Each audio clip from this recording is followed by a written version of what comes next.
Little Kevin went up to his father and asked him, timidly touching his hand, "Dad, can I please have $100? Ben Sanders glanced sideways at his son and asked why he needed this money. "It's nothing bad, Dad. I just want to buy flowers," Kevin, who turned 8 a month ago, replied quietly. Ben didn't have time to answer because the boy's stepmother came out of the bedroom and, hearing the boy's request, attacked him with accusations. "Aren't you a bit young to have a girlfriend and to give her flowers? Instead of asking your father for money, you can just go and cut some roses from the flower bed near the supermarket," said Megan, who always disliked her stepson. "But I need lilies, the white ones," said the boy, realizing that it was useless to argue with his stepmother. The father put an end to this conversation by saying that he had no money. Kevin knew that his dad was lying. He always followed Megan's lead, who had him under her thumb. Realizing that he wasn't getting any money, the boy got dressed and went outside. Kevin had $15 in his pocket, which he had saved up by helping Mr. Rogers clean up the yard. The old man lived in the neighborhood. He gave the boy 50 cents for visiting him and for reading the newspaper out loud to him. Kevin walked down the familiar street, on the corner of which there was a shopping booth selling fresh flowers. There were lilies in a window the boy noticed from afar. Amid the abundance of flowers, they gleamed like a whimsical snowball framed by green leaves and delicate stems. Kevin came closer. He froze, admiring the splendor that opened up before him. The boy had been hanging around the flower shop for 3 days, intimidated by the $100 price tag set for the bouquet of lilies. These flowers had a special meaning for Kevin, which only he could understand. The fact was that his mother was holding exactly this kind of bouquet in a picture from a family album. Kevin's mom was a kind and caring woman. She always cooked the most delicious food in the world for her son and sang him lullabies at night. Mrs. Sanders died 3 years ago when Kevin was 5 years old. For the longest time, the boy couldn't accept the fact that his mother was gone. Even at the funeral, he approached the coffin and just stared at her face, hoping that his mother would wake up and open her eyes. But the miracle didn't happen, and only when the coffin was deep under the pile of soil did the boy realize that his mother was never coming back. Kevin didn't know what caused his mother's death.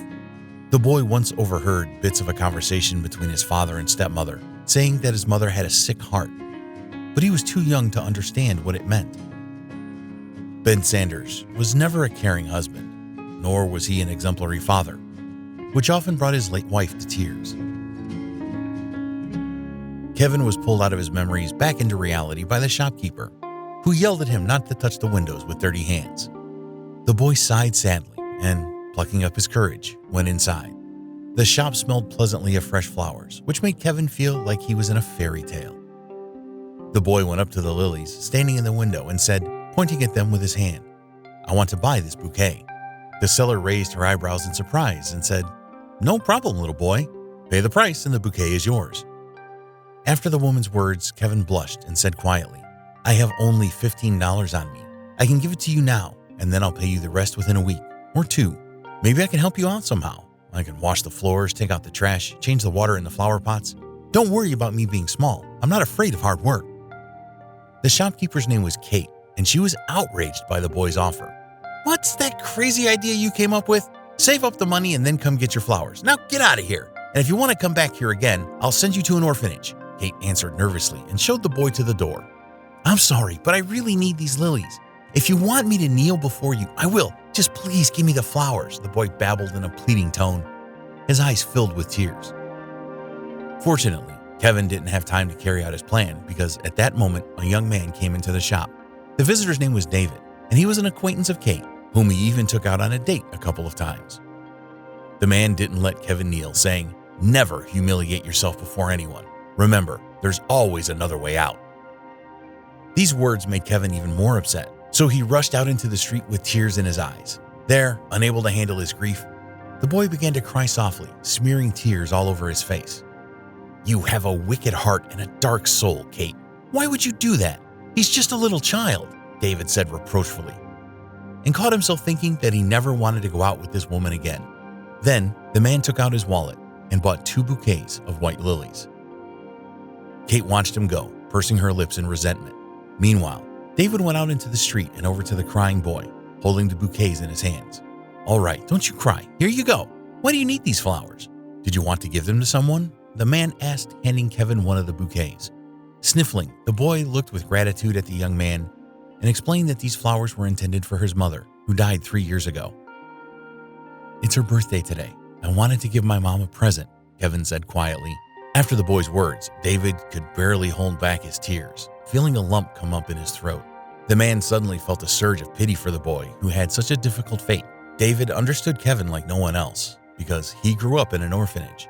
His parents died in a car accident, and some distant relatives refused to take him in, citing employment and financial difficulties. Years spent in the orphanage left its mark on the man, having helped him become tough and develop strong willpower. Ironically, David found his first love at the orphanage. Elizabeth was the name of the girl who won his heart. She had curly brown hair and huge gray eyes that took on a bluish tint in moments of happiness. As children, they shared their most intimate secrets with each other and dreamed of how they would get married and live together as adults.